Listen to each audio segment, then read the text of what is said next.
Good morning, boys and girls. As you can see, I'm in school today.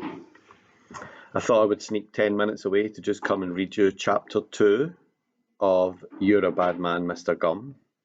And if you remember, at the end of chapter 1, a strange dog had been introduced to the story. And I think we're going to learn a little bit more about that strange dog in this chapter. This chapter 2 is called A Massive Whopper of a Dog. Here we go. One day a massive whopper of a dog came to live on the outskirts of town. Where did he come from? Nobody knows. What strange things had he seen? Nobody knows. What was his name? Everybody knows. It was Jake the dog. He was a furry wobbler and friendly as toast, and he soon made himself very popular. He would often come into town to play with the children and give them rides on his enormous broad back. No matter how many children wanted a laugh on him, he never ever grew tired. He was just that sort of dog.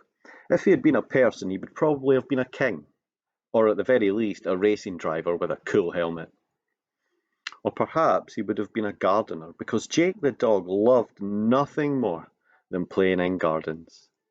He enjoyed rolling his big doggy body around on a springy green lawn just to see what it felt like. Generally, it felt like a lawn. And chomping up the flowers in his big doggy mouth to see what they tasted like. Generally, they tasted like flowers. He looked so happy that nobody really minded his messy visits. In fact, a rumour began that if Jake the dog visited your garden, it meant you were in for some good luck. And if he left a little gift on the lawn, you were in for double good luck. Maybe even a telegram from the Queen. So the townsfolk started to leave pies and bones out on their lawns, hoping to tempt Jake into their gardens. Sometimes it worked, and sometimes not. Mostly, he played where he liked and when he liked. He was a free spirit, like Robin Hood or the Man in the Moon, or something like that. But he was just a dog. All summer long Jake played, and everything was fine until that fateful day he discovered a garden he'd never played in before. It was the prettiest, greeniest, floweriest, gardeniest garden in the whole of Lamonic Bibber. On that fateful day, Mr. Gum was snoozing away in his unmade bed. I told you that he was a laser, and that's what lasers do. He was dreaming his favourite dream. The one where he was a giant, terrorising the townsfolk. His enormous bloodshot eyes flashed evilly like flying saucers high up in the clouds, as he snatched the roofs off of houses to steal the toys right out the children's bedrooms. Nobody could stop him. He was the biggest and the best. He was whack. For a moment, Mr. Gum didn't know what was happening. Where were the tiny houses? Where were the frightened people? Where were the whack? Ouch! He yelled, rubbing his head and looking round in absolute terror. Oh no, he rasped. The angry fairy was hovering over him, frying pan at the ready. Sort out the garden, you lazy snorer, yelled the fairy, and down came the frying pan. Mr. Gum was too fast this time, and shot out of bed like a guilty onion. Went the frying pan as it hit the bed covers, sending up a little cloud of dust and ants. Mr. Gum legged it out of the bedroom and went hurtling down the stairs. He stepped on an old slice of pizza lying in the hall and skidded into the kitchen, riding it like a cheese and tomato surfboard. He could hear the fairy right behind him, shrieking with fury. "I haven't done anything wrong. I kept the garden tidy," he shouted.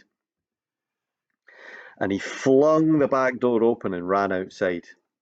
He started to say something else, but when he saw the garden, the words got stuck in his throat.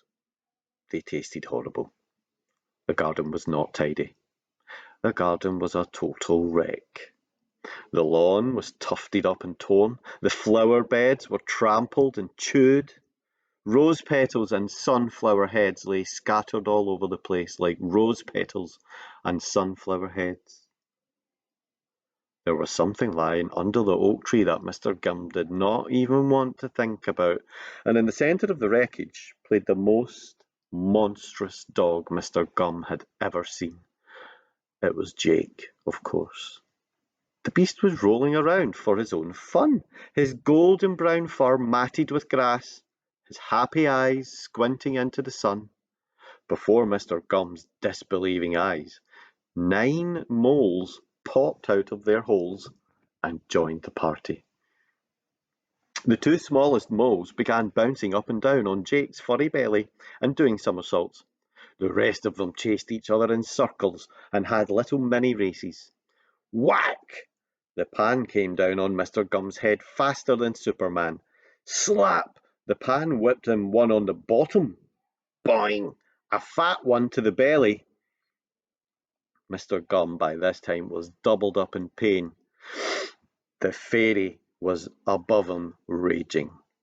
"This isn't my fault," he yelled. "I've never seen that dog before."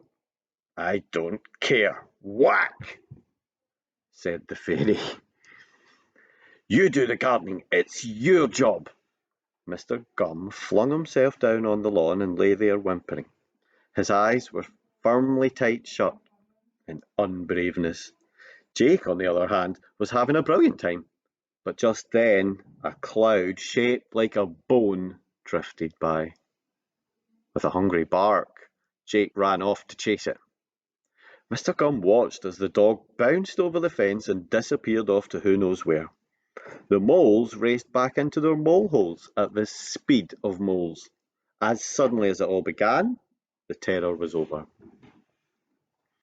Mr. Gum spent all afternoon repairing the damage. The fairy watched over him, scowling and brandishing the frying pan dangerously to hurry him up.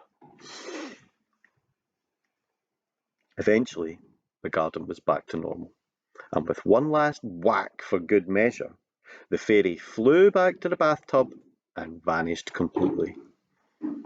Mr. Gum breathed a sigh of relief and went inside to find he'd missed his favourite TV show, Bag of Sticks, which was a picture of a bag of sticks that was on for half an hour. Mr. Gum was the only person in the country who ever watched Bag of Sticks. Everyone else turned over to watch Fun Time with Crispy. "That dog ought to be given a meddling medal. He's such a meddler," muttered Mr. Gum. "I hope that's the last of him." But it wasn't the last of Jake. It was just the beginning. Jake's big doggy brain could not stop thinking about the amazing garden, and the very next day he returned, with much the same result as before. And the day after that, and the day after that. But not the day after that, because that was a Wednesday. And everyone knows that dogs have a day off on a Wednesday. But on Thursday, you should have seen him. He was back with a vengeance. Every day, apart from Wednesdays, it was the same story. That massive whopper of a dog would come bouncing over the fence and start romping around like an uncontrollable doctor, sometimes leaving his little gifts, as was only natural.